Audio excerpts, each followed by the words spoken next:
Dealings with the Dead, number 34. Viewed in every possible relation, the most melancholy and distressing funerals of which I have any knowledge were a series of interments which occurred in Charleston, South Carolina, not very many years ago, and of which, in 1840, I received while sojourning there a particular account from an inhabitant of that hospitable city. These funerals were among the blacks, and as there was no epidemic at the time, their frequency at length attracted observation. Every day or two, a colored population were seen, bearing apparently one other number to the place appointed for all living. Suspicion was at last awakened. A post-mortem examination was resolved upon the graves, which proved to be uncommonly shallow, were opened, the coffins lifted out and examined, and found to be filled with, not with corpses, but with muskets, swords, pistols, pikes, knives, hatchets, and such other weapons as might be necessary for the perfection of a deadly work, which had been long projected, and was then not far from its consummation. These, I say, were the most melancholy funerals of which I have any knowledge. This was bearing the hatchet in a novel sense. In 1840, the tumult of mind resulting from immediate apprehension had, in a great degree, subsided, yet a rigorous system of espionage continued in full operation. The spirit of vigilance was still on tiptoe.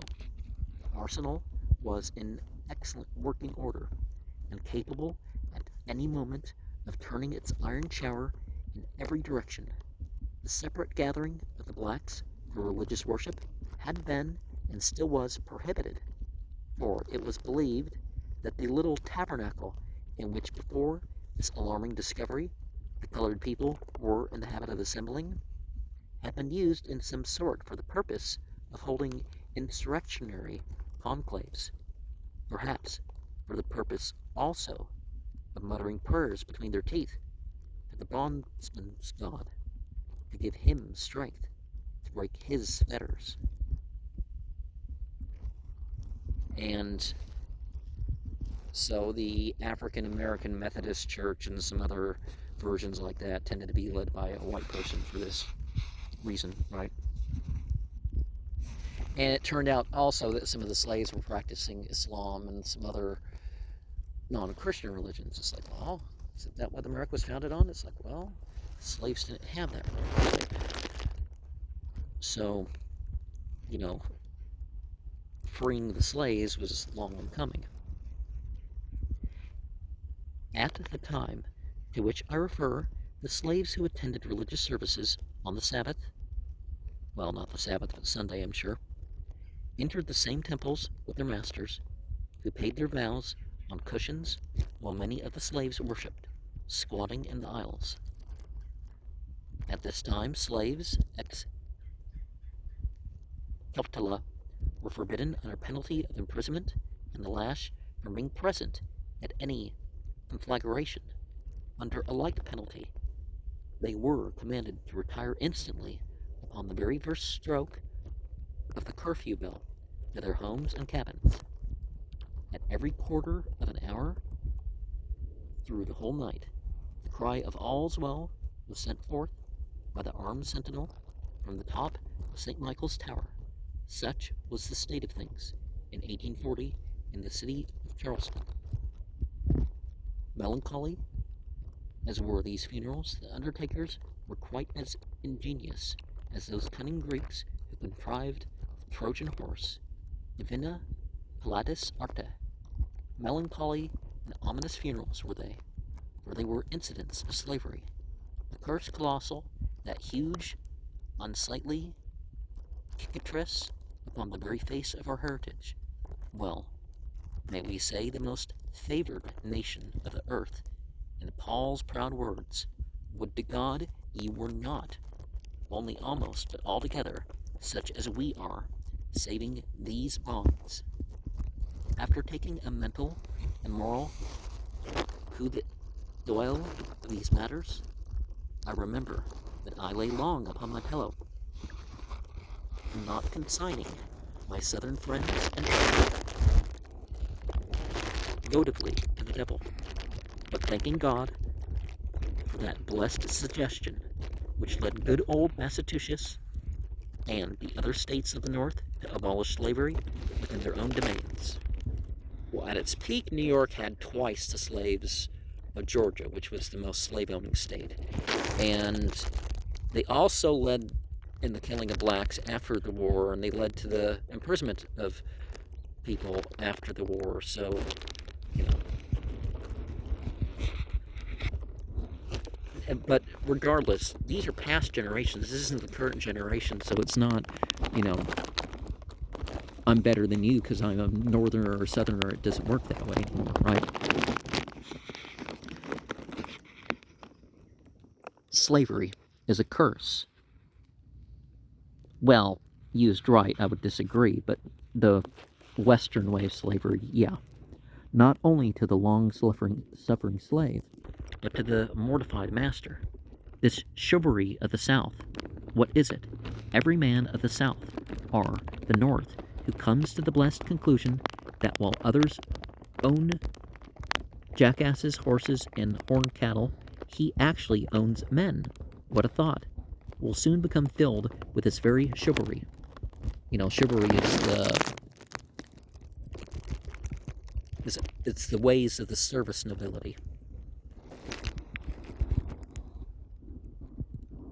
It is the lordly consciousness of dominion over one's fellow man, a sort of satrap-like feeling of power, a sentimental, extremely oriental, which begets that important and consequential air of superiority that marks the Southern man and the Southern boy. Islam doesn't have that sense of slavery. It doesn't have people fight wars for slaves. It doesn't have slavery because you're saying that my tribe is better than your tribe. I'm even slave to your tribe, or you know, that sort of thing doesn't exist. And particularly if people are the same religion, it's like, well, this is just the position people are in. Mr. Calhoun, diving like one of Hope's heroes, after first principles and fetching up for a fact the pleasant fancy that man is not born of a woman, are the young travelling gentleman full of suth querulena, who comes hither to sojourn a while, and carries in every look that almost incomprehensible mixture of pride and sensitiveness, which is equally repulsive and ridiculous. Well, some people are more sensitive than others, but that doesn't mean they're emo or whatever. The bitterness of sectional feeling is a necessary incident of slavery. Civil and servile wars are among its terrible contingencies. Slavery cannot endure in our land, though the end be not yet. I had rather the cholern should spread than this moral scourge over our new domains, not upon my honor, because the former would be a help to our profession, but because a dead is more bearable than a living curse. Good reason to support the death penalty, right? Of all the sciolists who have offered their services to remedy this evil, it's supposed to be a sociologist, right? The conscious party is the most remarkable. A self-consecrated party with their phlogistic system would deal with the whole South, which on this topic is a perfect hornet's nest already, precisely as an intelligent farmer in Vermont built with the hornet's nest. Under the caves of his dwelling, he applied the actual cautery. His practice was successful. He destroyed the nest, and with it, his entire mansion. There are men of this party to whom the Constitution and laws of the Union are objects of infinite contempt, who despise the Bible, who would overthrow the civil magistrate and unfrock the clergy.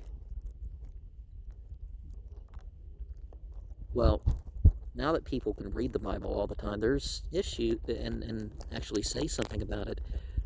there's issues that people actually do have with the Bible that are things that need to be addressed. Not just, oh, people believe differently, and that's should be acceptable too, right? But there are many others who abjure such doctrines, a species of conscious commouters who intend, after they have unkennelled the whirlwind, to appoint a committee of 3 from every country to hold it by the tail, nequid detrimente respublica caperet. These are to be selected from the most careful and judicious, who, when the firebrand is thrown into the barrel of gunpowder, will have a care that not more than a moderate quantity should be ignited. The Constitution is a contrast made by your fathers and binding on their children, who shall presume to say that contract is void for want of consideration, or because the subject is malum in se. Who shall decide the question of nudum pectum or not? Not one of the parties, nor 2, nor any number short of the whole, can annul the solemn contract, nor can a decision of the question of constitutionality come from any other tribunal than the Supreme Judicial Court of the United States. Lord Mansfield's celebrated dictum, fiat justitia ruat quellum, has been often absurdly applied, and in connection with this very question of slavery and its removal, justitia is a broad word, and refers not solely to the rights of the slave, but to those of the freeman. The proposition of the full-bottomed abolitionist,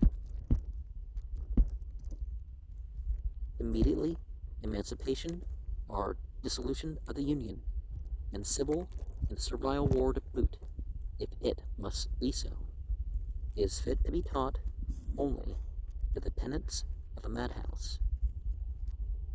And the actual war was about more than slavery. There was trade control. But there is a spirit abroad whose tendency cannot be mistaken. Slavery is becoming daily more and more odious in the caste, in the East, in the West, in the North, and in the South.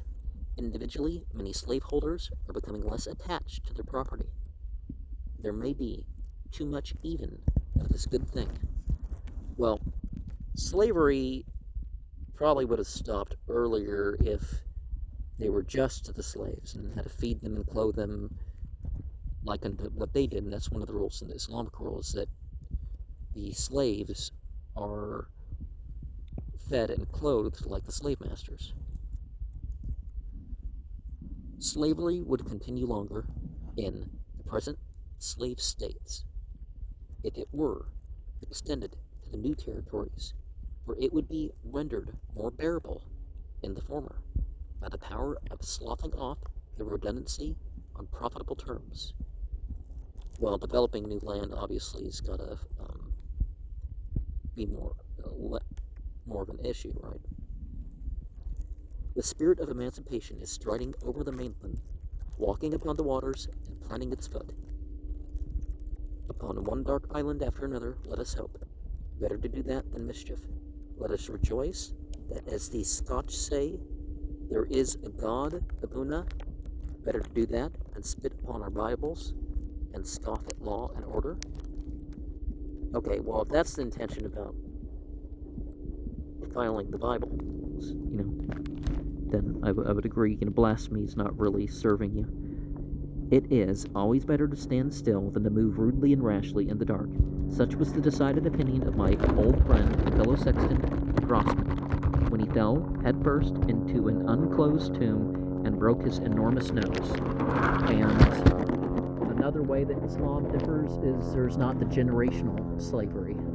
It's basically to subdue a people who started a war, that sort of thing.